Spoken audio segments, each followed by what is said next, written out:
everyone, and welcome back to Art with Miss Choate. If you're new to my channel, what I do here is we make art out of the supplies we have around us. So you're not going out buying a bunch of things or asking for a bunch of things. I want you to use your imagination, and if I'm using a certain supply that you don't have, I want you to try to reimagine the project with what you have around you. Don't just be confined to what you think of as normal art supplies. Really think outside the box. And today we're going to be doing a Kandinsky inspired tree collage. So we're going to be using some scrap paper, some new paper, some art paper, who knows what. We're going to be cutting it into circles, and we're going to be collaging and layering up that piece of art. So you can use any kind of paper you want. If you don't have glue, you can make up your own glue with just flour and water, or you can use a glue stick, Mod Podge, pretty much anything. So go grab your supplies and let's go get started. So the first thing we need for this project is our base layer. So I have my white paper. Now I'm going to be doing background color, so I'm thinking about green and blue for my land and my sky. So remember, the line in between is that horizon line. You can put the paper either way you want to. Just think about how tall you'd like your tree, what else you'd like on the page. Now I don't have any green paper, but I do have blue, and we're collaging today. Now if you don't have colored paper, you can color your own paper with markers and then cut it out. So I'm going to do my green first, and I'm just going to take my green marker and color it all over my paper. I'm not going to be too careful with this, and then I'm going to put my blue on top of that. And I like how the texture of my table is coming through because that really looks grassy to me. You can put a paper underneath so you don't get it on your table.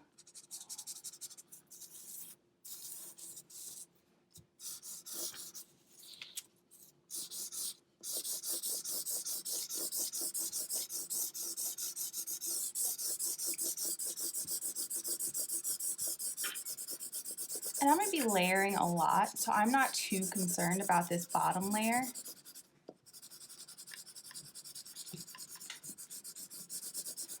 You could always go back with crayons, colored pencils, really add some nice texture to this.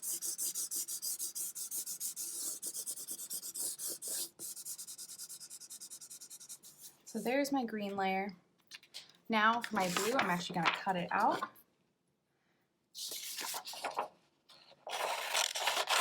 And I'm going to do this in layers as well.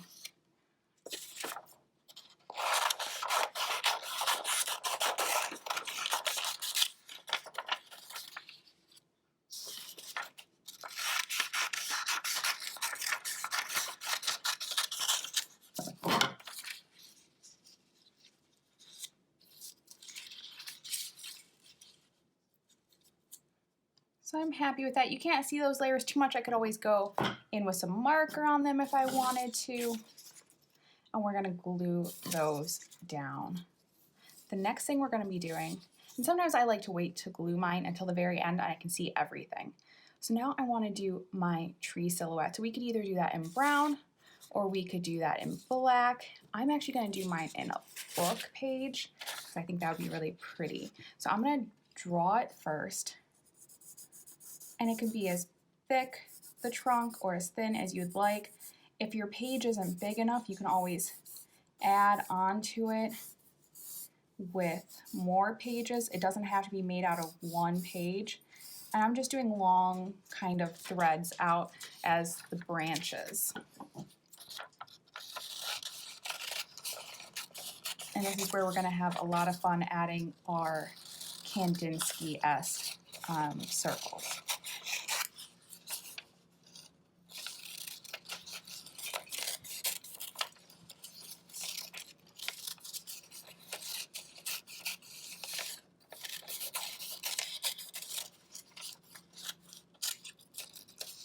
I'm just keeping my cutting really loose.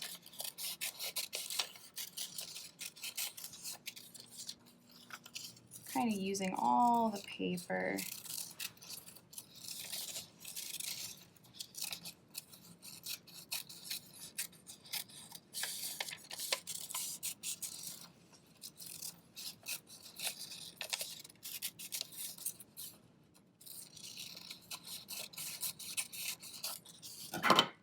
go. I could even decide to use some of those if I want to, or I could keep it a little simple. I could do a few of these trees.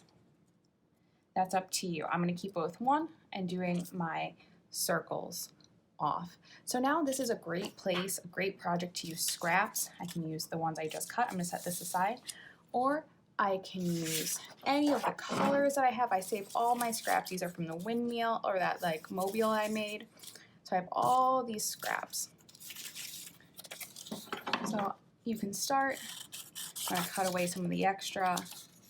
I'm just going to layer some of these on top of each other, thinking about my colors. You can have more of the same colors repeating.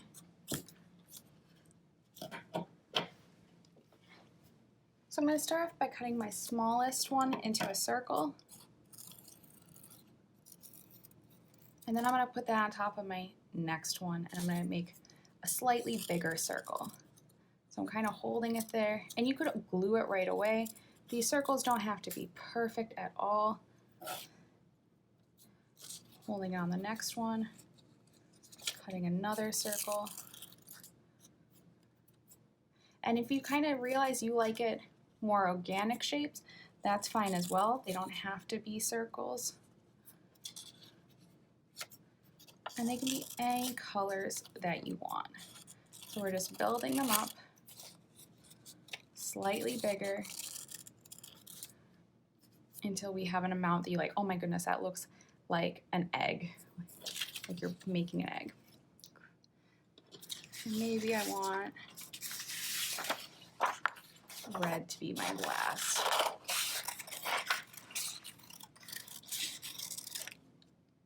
There we go. So now I could glue that together, my little stack, and put it on one of my branches. And we're going to keep going like that until we hit a point that we're happy with.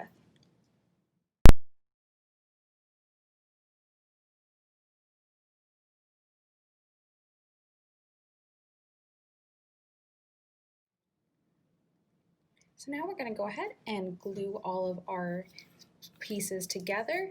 Now, if you don't have glue, there are so many other things you can do. You can make your own glue with flour and water. You can use any glue stick, any form of glue, or you could even sew it together. You would tape it together, anything you can think of. Or you could just layer them and take a picture of it and let it last as a photo instead of the physical piece. So let's start gluing.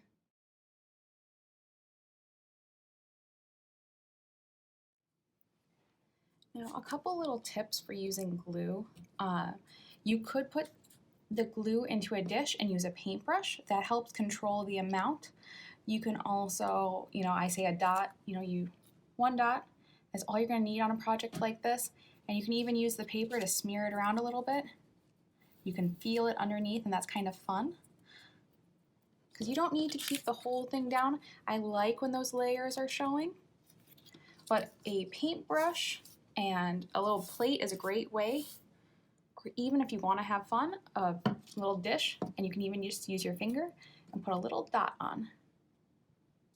It doesn't take much at all. Even that is too much for this little one, so I will put it there, and that will be enough to last for a couple of glues. There we go.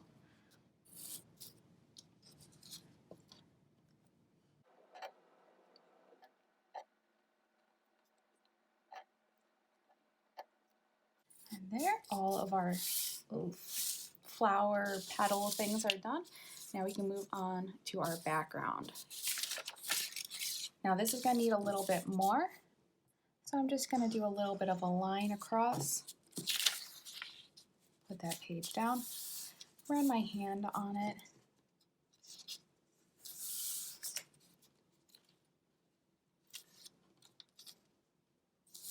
There we go. Next one.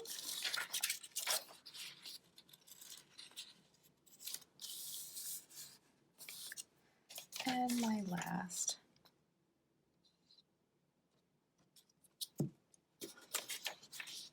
And you could have done different shades of blue, colored it in. Now I'm going to put my tree. Now I'm going to put it on my tree itself so I don't put too much. Just a little dot at the end of every branch. And maybe you want some of your branches to be able to come away from the page. That's also fine.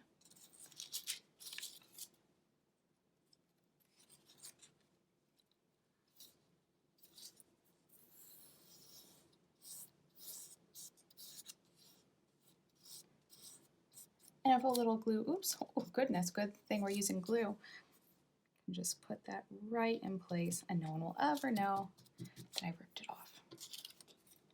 Now be thoughtful with where you're placing these. You could place them out first and then glue them down. I should follow my own advice.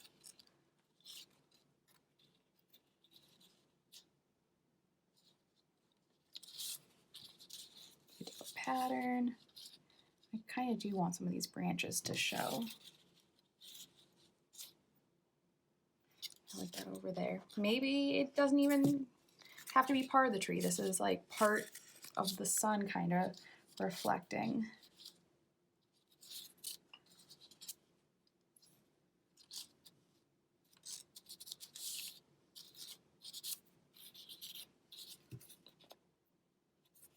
And you could do more of these. You could fill up your page. Maybe I don't like that over there. Good thing it's glue. I can move it again. I'm happier with it there. If I wanted something there, go ahead. Just cut another one. Good thing I have so much scrap paper. Oh, I just realized I missed one next to my elbow. But I'll finish with this one anyways.